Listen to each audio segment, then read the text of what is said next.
नमस्कार, मी रोशन भक्ते आपलं सर्वांचं स्वागत करतो आहे क्रांतिकारी लेखनी न्यूजमध्ये। आज आपण आलो आहोत पराडसिंगा गावामध्ये। या पराडसिंगा गावामध्ये वार्ड क्रमांक 2 आणि वार्ड क्रमांक 3 या दोन सदस्याच्या पोटनिवडणुकीचा कार्यक्रम नुकताच जाहीर झालेला आहे आणि त्या अनुषंगाने या दोन जागेसाठी गावातील 6 नामांकन अर्ज तहसील कार्यालय काटोली दाखल झालेले आहे आणि याच माध्यमातून क्रांतिकारी लेखनी न्यूज आज आपल्यासमोर घेऊन येत आहे उमेदवार आपल्या दारी हा कार्यक्रम। या कार्यक्रमामध्ये वार्ड क्रमांक 2 मधील उमेदवार जे स्वतंत्ररित्या उभे आहे विश्वव्यापी हिंदू परिषदचे अध्यक्ष शरद रामचंद्रजी खंडाईत हे आज आपल्यासोबत या उमेदवार आपल्या दारी या कार्यक्रमात सहभागी झालेले आहे। आपण त्यांच्याकडून जाणून घेऊया त्यांचा या निवडणुकीमध्ये उभा राहण्याचा उद्देश काय आहे। एक तरुण नेतृत्व आज पराडसिंगाचं या निवडणुकीत उभं राहत आहे, ही अतिशय आनंदाची बाब आहे। आज त्यांच्याकडून आपण त्यांच्यासोबत संवाद साधूया या कार्यक्रमाबद्दल, या निवडणुकीबद्दल। शरद भाऊ नमस्कार। अगोदर काय तुमचं नाव सांगा, तुमचं चिन्ह सांगा आणि प्रभाग सांगा, कुठून तुम्ही उभे आहे। नमस्कार, माझं नाव शरद रामचंद्र खंडाईत। मी वार्ड नंबर 2 मधून नामांकन अर्ज दाखल केला आहे। माझं बोध चिन्ह आहे छत्री। काही वार्ड नंबर 2 मधल्या जनतेच्या काही अडी अडचणी आहे, त्यासाठी कोणी कोणी जनता भेटत राहते किंवा ते सांगते इथं नाली नाही आहे, इथं शौचालय नाही आहे। या अडचणी कुठंतरी आपल्याला दूर करायच्या आहे, त्यासाठी मी एक टोकाचं पाऊल पुढे घेतलेलं आहे। त्यामुळे मी आपलं नामांकन दाखल केलं आहे वार्ड नंबर 2 मधून। आपण पाहू शकता एक टोकाचं पाऊल खंडाईत साहेब म्हणते आहे। नक्कीच तरुणांनी नेहमीच निवडणुकीमध्ये किंवा अशा रिंगणात उतरावं अशी सर्वसामान्य नागरिकांची इच्छा असते।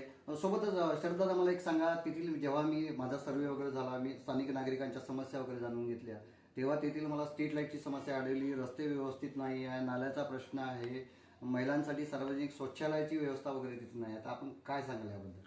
आम्ही मी भक्ती साहेब आता प्रचार करायसाठी घुमवत राहिलो, जे दोस्त मित्र आहे आपले त्यांना भेटीगाठी घेऊन राहिलो।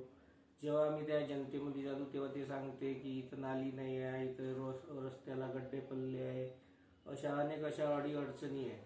त्याकरिता आपण एक आपलं हे म्हणजे पहिलं पाऊल जनतेच्या दिशेनं टाकत आहे आणि जनतेने आपल्याला आपले हात निवडून आपल्याला बळकट करावे आणि आपण त्यांच्या अडी अडचणी दूर करू, अशी एक माझ्या इकडून मी हे शाश्वती देतो। तर आपण पाहिलं की खंडाईत साहेब जे आहे ते राजकारणामध्ये त्यांचा प्रथमताचा हा प्रवेश आपण असं म्हणायला हरकत नाही आहे। त्यांचं पार्श्वभूमी जर आपण पाहिली तर विश्वव्यापी हिंदू परिषद संघटना जी आहे त्याचे अध्यक्ष ते आहे आणि ते या संघटनेच्या मार्फत गावात परिसरातील बाहेर गावातही त्यांचा उपक्रम राबवतात। त्यामध्ये धार्मिक कार्यक्रम आहे, शिवजयंती आहे, कुठले सामाजिक कार्यक्रम आहेत, धार्मिक सप्ताह वगैरे आहे किंवा श्री सत्यवंसा माताची पालखी वगैरे असते, त्यामध्ये टेकडी आहे आपलं शंकरजीचं मंदिर वगैरे आहे, तेथील कार्यक्रम वगैरे असते, त्यांचा नेहमी त्या कार्यक्रमामध्ये सहभाग असतो। असे विविध कार्यक्रम जे असतील त्यामध्ये यांचा नेहमी सहभाग असतो। जे संघटना यांची संघटना जी आहे संघटनेमध्ये सुमारे जवळपास 50च्या अधिक कार्यकर्ते यांच्या संघटनेमध्ये आहे। तसेच गावातील कुठलेही रुग्ण असेल किंवा रुग्णवाहिकेची व्यवस्था असेल, दवाखाना असेल किंवा कुणाची अडचण असेल तर नेहमी त्यामध्ये यांचा पुढाकार असतो। रुग्णांसाठी दवाखान्याची उपलब्ध करून देणे, रुग्णवाहिका उपलब्ध करून देणे, त्यासोबत काही शाळेकरी मुलं वगैरे असतात त्यांना सुद्धा यांची मदत नेहमी करत असतात।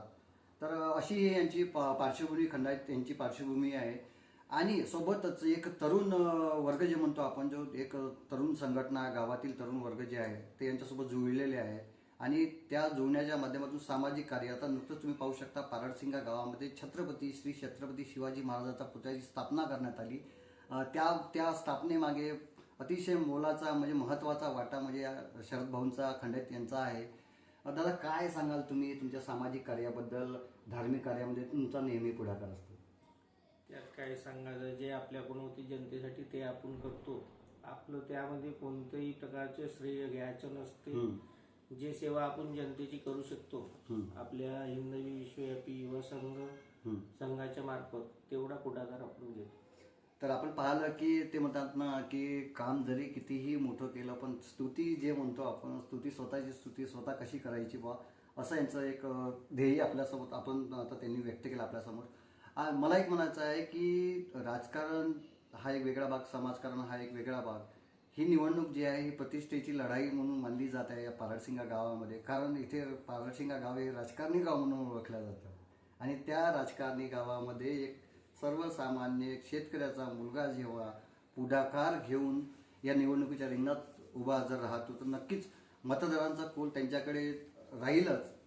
आता आपण येत्या 28 तारखेला मतदान आहे. त्यांनी आवाहन केलं आहे की त्यांचं छत्री या चिन्हावर मतदारांनी त्यांना मदत करून त्यांना निवडून द्यावं आणि ग्रामपंचायतमध्ये पाठवावं, जेणेकरून ते या नागरिकांच्या, सामान्य नागरिकांच्या जो आवाज जो आहे त्या ग्रामपंचायत पोहोचून त्यांच्या समस्या सोडवण्याचा ते प्रयत्न करतील अशी ग्वाही ते आज आपल्याला दी.